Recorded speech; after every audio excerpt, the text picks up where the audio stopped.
साबुदाणा बटाट्याचे मिक्स पापड करण्यासाठी गॅसवर पाणी गरम करायला ठेवलेले आहे. चवीपुरतं मीठ टाकलेले आहे. पाण्याला उकळी यायला लागली की त्यामध्ये भिजवलेले 1 वाटी साबुदाणा टाकलेले आहे. 5 ते 7 मिनिट शिजवून घेतले. त्यानंतर 1 किसून बटाटा टाकलेला आहे. पुन्हा 7 ते 8 मिनिट शिजवून घेतलेले आहे आणि चिली फ्लेक्स टाकलेले आहे.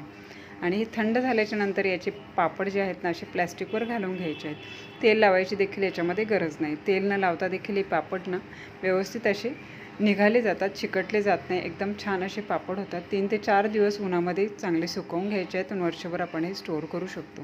याची detail recipe Kitty Kitchen Marathi रेसिपीजवर अपलोड झालेली आहे. लिंक डिस्क्रिप्शन बॉक्समध्ये दिलेली आहे. तर एकदम तळल्यानंतर छान असे हे पापड फुलले जातात. तिखट चवीचे हे पापड खाण्यासाठी छान लागतात. वर्षभरामध्ये भरपूर उपवास येत असतात किंवा असंही खायचं म्हटलं तरी हे आवडीने सगळेजण खातील. घरी करून पहा आणि रेसिपी जर आवडली असेल तर रेसिपीला लाईक, कमेंट, शेअर करा. तर पुन्हा भेटूया अशाच एका नवीन रेसिपीसह. तोपर्यंत टेक केअर.